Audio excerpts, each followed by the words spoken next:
Hi friends, అందరూ ఎలా ఉన్నారు? Welcome back to my YouTube channel Andhra spicy food. ఇవాల్టి వీడియోలో నేను చేయబోయే రెసిపీ కొద్దిగా వెరైటీగా పాలకూరతో పకోడా ఎలా ప్రిపేర్ చేయాలో చూపించబోతున్నానండి. చూడండి, పాలకూర ఎంత ఫ్రెష్గా ఉందో. దీన్ని ఇక్కడ వాటర్లో వేసేసి కొద్దిసేపు ఒక 5 minutes పెట్టుకోవాలండి. మనం రెగ్యులర్గా చేసుకునే పకోడీ కాకుండా ఈ విధంగా పాలకూర పకోడీ చేసుకోవడం వల్ల పిల్లలు కూడా కొద్దిగా ఇంట్రెస్ట్గా తింటారండి. చూడ్డానికి కూడా చాలా కలర్ఫుల్గా ఉంటుంది మరియు చాలా టేస్టీగా కూడా ఉంటుంది. మీరు కూడా ఈ రెసిపీని తప్పకుండా ట్రై చేయండి. నా వీడియో నచ్చినట్లయితే ఒక లైక్ చేయండి. ఇంకా ఎవరైనా నా ఛానల్ను సబ్స్క్రైబ్ చేసుకొని వాళ్ళు ఉంటే తప్పకుండా సబ్స్క్రైబ్ చేసుకోండి.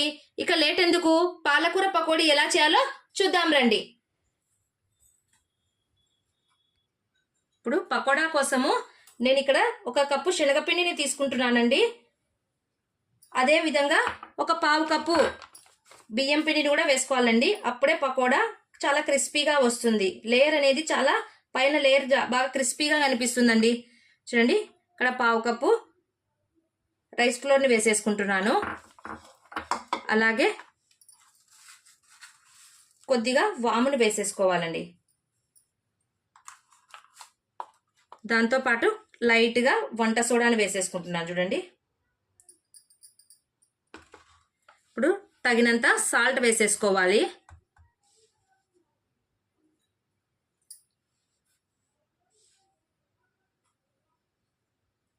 అలాగే కాస్త చిల్లీ పౌడర్ని వేసేసుకోవాలండి.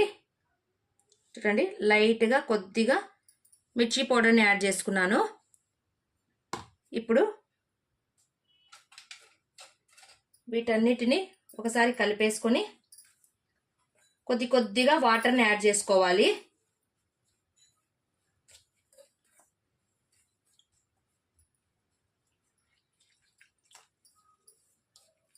చూడండి, మరీ ఎక్కువ లేకుండా కొద్దిగా వాటర్ని యాడ్ చేసుకుంటూ కలుపుకోవాలండి.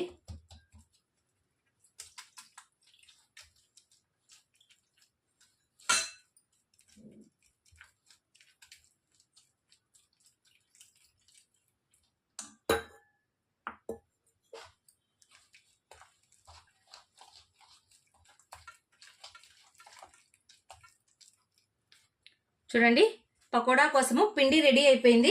ఇప్పుడు కొద్దిగా స్టవ్ మీద ఆయిల్ పెట్టేసుకుందాము. ఈలోపు హీట్ ఎక్కిపోతుంది ఆయిల్.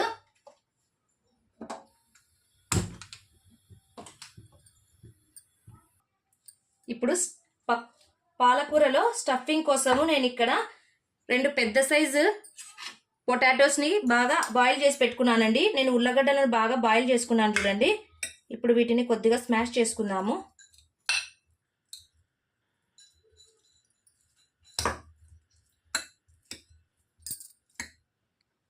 ఇప్పుడు ఈ ఆలుగడ్డలోనికి నేను కొద్దిగా లైట్గా రెడ్ చిల్లీ పౌడర్ని వేసేసుకుంటున్నాను. అలాగే కొద్దిగా సాల్ట్ వేసేసుకోవాలి. వాటితో పాటు కొద్దిగా లైట్గా ధనియాల పొడి అండి. చూడండి, అన్నీ లైట్గా వేసుకుంటున్నాను. లైట్గా గరం మసాలా, అలాగే కొద్దిగా జీరా పౌడర్ వేసేసుకోవాలండి.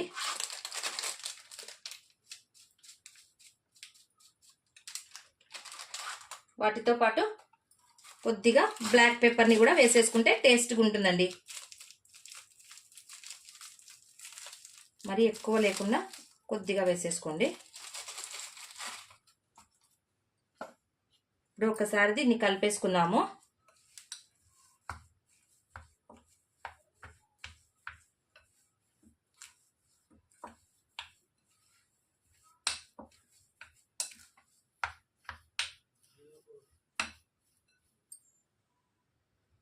చూడండి, ఇక్కడ పాలకూర తీసుకున్నాను కదా, ఈ పాలకూరను మనం ఇక్కడ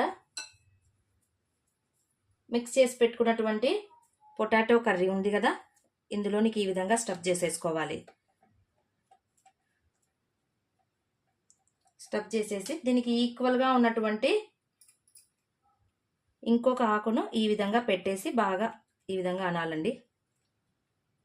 చూసారు కదా, ఈ విధంగా స్టఫింగ్ ఈ విధంగా ఉండాలండి. ఇప్పుడు అన్నిటినీ ఇదే విధంగా చేసేసుకోవాలి. చూడండి,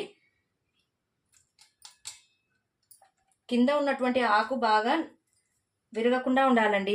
పైన ఉన్న ఆకు కొద్దిగా ఎలాగున్నా పర్లేదు, కిందిది కొద్దిగా నీట్గా ఉండాలండి, విరగకుండా ఉండాలి. చూడండి ఈ విధంగా దానికి బ్యాలెన్స్గా ఉన్నటువంటి ఆకును ఈ విధంగా పెట్టేసుకోవాలి. ఈ విధంగా కొద్దిగా ఒత్తుకోవాలండి.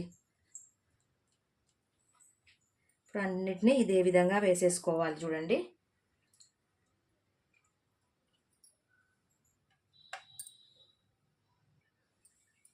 అన్నీ ఒక్కొక్కటిగా ఇదే విధంగా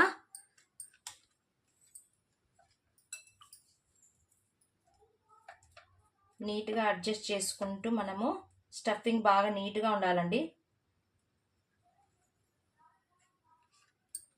చూసారుగా ఈ విధంగా ఒక్కొక్కటి ఈ విధంగా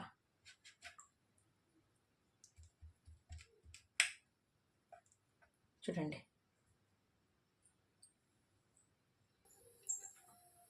చూడండి అన్నిటినీ ఈ విధంగా స్టఫ్ చేసుకున్నానండి.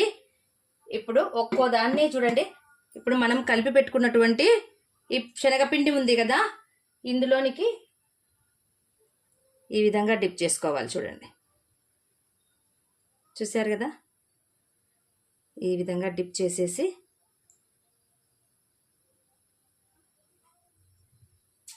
ఇందులోనికి వేసేయాలండి.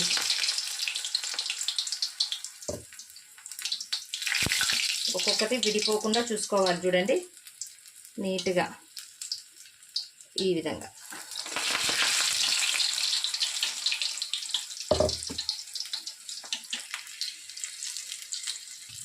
చూడండి. ఈ విధంగా అన్నిటినీ కొద్దిగా మీడియం టు లో ఫ్లేమ్లో పెట్టుకొని మంటను బాగా ఫ్రై చేసుకోవాలండి. చూడండి ఈ విధంగా ఒకసారి టర్న్ చేసుకోవాలి.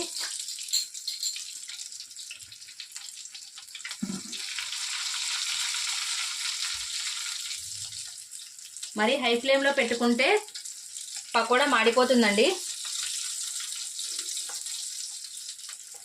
చూడండి ఎలా కనిపిస్తుందో. పాలక్ పకోడా ఆరోగ్యానికి చాలా మంచిదండి. పిల్లలకు ఈ విధంగా పాలకూరలు ఆకుకూరలు తినిపిస్తూ ఉండాలి. ఈ విధంగా చేయడం వల్ల కొద్దిగా పిల్లలు వెరైటీగా ఉంటుంది కాబట్టి ఒకటి తినే చోట రెండు తింటారండి. మీరు కూడా ఈ రెసిపీని తప్పకుండా ట్రై చేయండి. చాలా అంటే చాలా టేస్టీగా ఉంటుంది.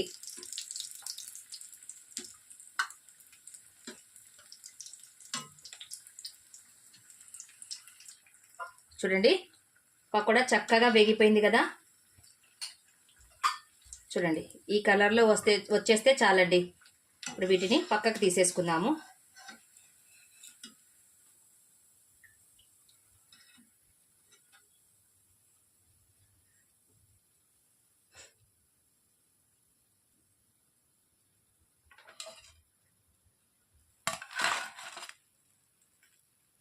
చూడండి ఎంత కలర్ఫుల్గా కనిపిస్తుందో కదా.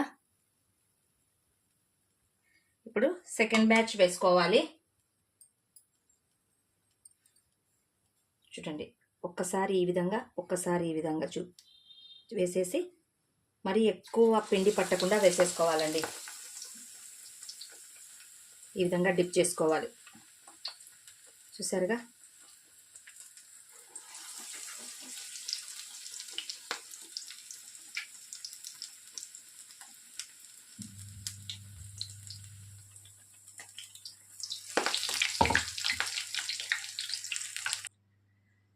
అంతేనండి.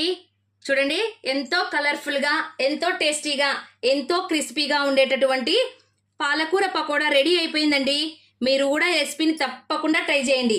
నా వీడియో నచ్చినట్లయితే ఒక లైక్ చేయండి. మీ ఫ్రెండ్స్ అండ్ రిలేటివ్స్కి షేర్ చేయండి. మరిన్ని సింపుల్ అండ్ టేస్టీ రెసిపీస్ కోసం నా ఛానల్ను సబ్స్క్రైబ్ చేసుకోవడం మాత్రం మర్చిపోవద్దండి. Thank you for watching. Take care.